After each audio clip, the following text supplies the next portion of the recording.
Dr. Fred Hatfield is an impressive guy. He's a powerlifting champion, author, millionaire businessman with a beautiful wife. But he'll tell you his greatest accomplishment is killing his cancer, just in the nick of time. The doctors gave me 3 months to live because of widespread metastatic cancer in my skeletal structure. 3 months. 3 different doctors told me that same thing. It's a horrible, horrible feeling to have someone tell you that the person that you love only has 3 months to live and you're not going to be with him anymore. While Fred was preparing to die, he heard about an anti-cancer diet, also known as metabolic therapy.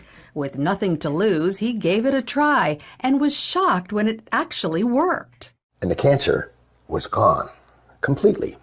To this day, there's no trace of it, and it's been over a year. Although it wasn't easy, Fred stopped eating carbohydrates because carbohydrates turn into glucose inside your body. Cancer cells love glucose and need it so badly that if you stop giving it to them, they die. And it just absolutely amazes me that medical science is just now finding this out.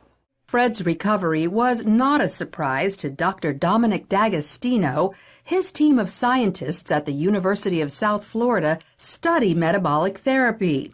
When they removed carbohydrates from the diets of lab mice, the mice survived highly aggressive metastatic cancer, even better than when they were treated with chemotherapy. We have dramatically increased survival with metabolic therapy. So we think it's important to get this information out. And it's not just lab mice. He's also seen similar success in people, lots of them.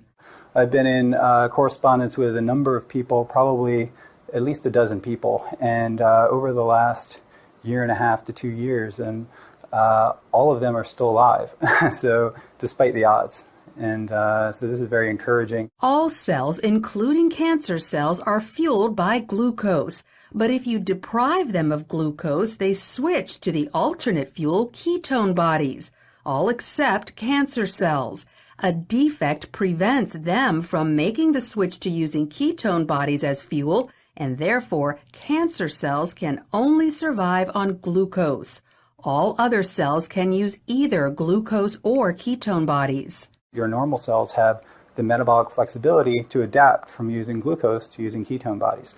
But cancer cells lack this metabolic flexibility, so we can exploit that. People like Fred, who deprive their cells of glucose and fuel them with ketone bodies instead, eat what's known as a ketogenic diet. It consists of almost 0 carbohydrates, but lots of natural protein and fat. You can go online and there's just cookbooks and, it's clean eating, just very clean eating. None of the sugars, the salts, the trash food. Natural proteins are ones in their original form, but processed meats like cold cuts and hot dogs are off limits because often carbohydrates have been added to them. Natural fats are in their original form, like olive oil, avocados, nuts, and also coconut oil. But stay away from trans fats such as shortening or margarine, which are man-made. Some people are afraid to try the ketogenic diet because they think all this fat is bad for their heart. But more doctors are now saying natural fat is actually good for you, even natural saturated fat like coconut oil and butter. Doctors like cardiologist Stephen Sinatra. Is cholesterol the major cause of heart disease? Absolutely not. In his book, The Great Cholesterol Myth, he says the real cause of heart disease is inflammation, which comes from eating too many carbohydrates. We need to coach our patients and empower them about the dangers of sugar. Unfortunately, they're not hearing that. They're hearing the converse, the dangers of fat. Fat is healthy for you, as long as you avoid trans fats. So by cutting back on carbohydrates and eating natural fats and proteins, you could improve your heart health and even wipe out cancer.